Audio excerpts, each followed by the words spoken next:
கர்த்தருடைய உத்தமத்தின் மேல நம்பிக்கை இருக்கிறது என்றால் விசுவாசம் இளைப்பாறுது. விசுவாசம் கம்ப்ளீட் ரெஸ்ட் எடுக்குது.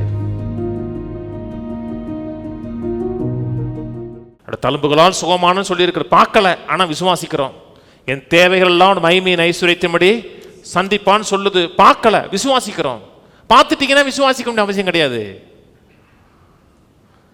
பத்துமே போறான் தெரியுமா? மார்க் 10 தாவீதின் குமாரனே, வாசிங்களேன். மார்க் 10:47 போடுவோம். அவன் நசரேயனாகிய இயேசு வருகிறார் என்று கேள்விப்பட்டு, இயேசுவே தாவீதின் குமாரனே எனக்கு இரங்கும் என்று கூப்பிட தொடங்கினான். ஒரு நடுவில் அவனுடைய ஃபெய்த்தை நெருக்கிறதுக்கு ஒரு குரூப் வருது, பேசாமல் இருக்கிறாங்க.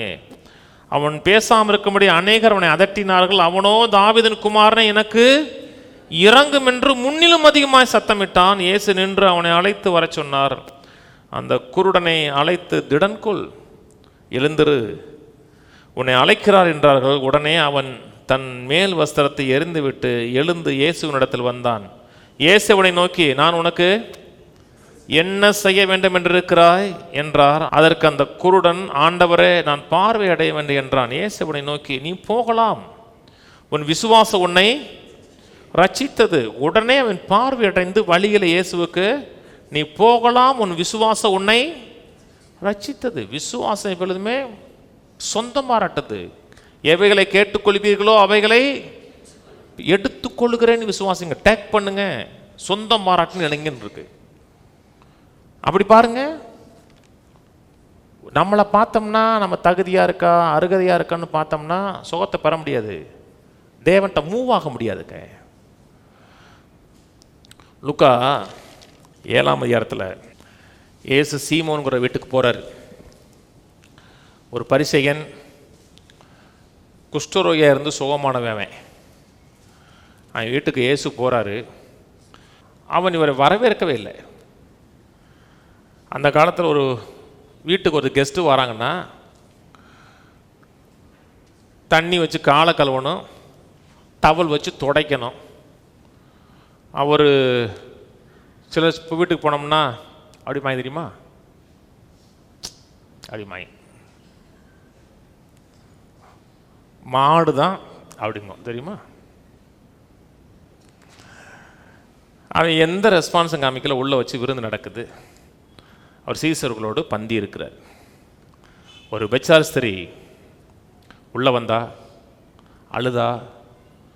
அழுதுகிட்டே இருக்கா, தலைமையில் வச்சு துடைக்கிறா, அழுகிறா.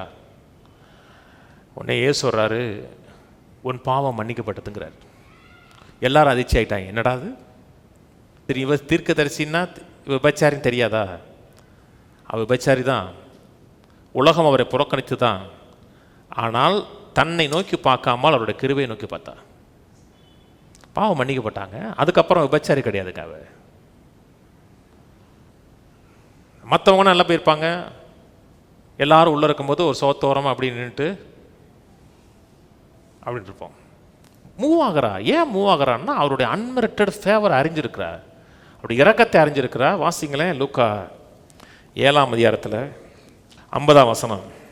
அவர் ஸ்திரியை நோக்கி, உன் விசுவாசம் உன்னை ரட்சித்தது, சமாதானத்தோட போய் என்றார். விசுவாசம் உன்னை ரட்சித்ததுன்னா உன் விசுவாசம் உன்னை பாவங்களற கழுவி சுத்திகரிச்சிருச்சு. உன்னையே இந்த இடத்துல ஒரு சுகமாகலை, லிட்ரலா அவளை அப்படி கம்ப்ளீட்டாக கழுவி சுத்திகரிச்சது. எது? தேவனுடைய அன்பின் மேலே, தேவனுடைய இரக்கத்தின் மேலே அவர் வைத்திருந்த அந்த அன்டிவைடட் அட்டென்ஷன். எவன் என்ன சொன்னான், இவ உள்ள வந்துட்டாளாக்கும், அவனாக்கும், இவனாக்கும், இவ்வளோ குசு குசுன்னு பேச மாட்டாங்க. மனுஷன் என்னைக்குமே மனுஷன் தானேங்க. எதை பற்றியும் பேசாமல் கத்தரை மட்டும் பார்த்தாவ. கத்தர் ஒரு காரியம் செய்வேன்னு சொல்லியிருக்கிறாரா, பார்க்க முடியலன்னா கூட நம்புங்க. ஹாஸ்பிட்டலில் இருக்கீங்க நீங்கள், உங்களுக்கு கண்ணில் ஏதோ ஒரு ஆப்ரேஷன் நடக்குது.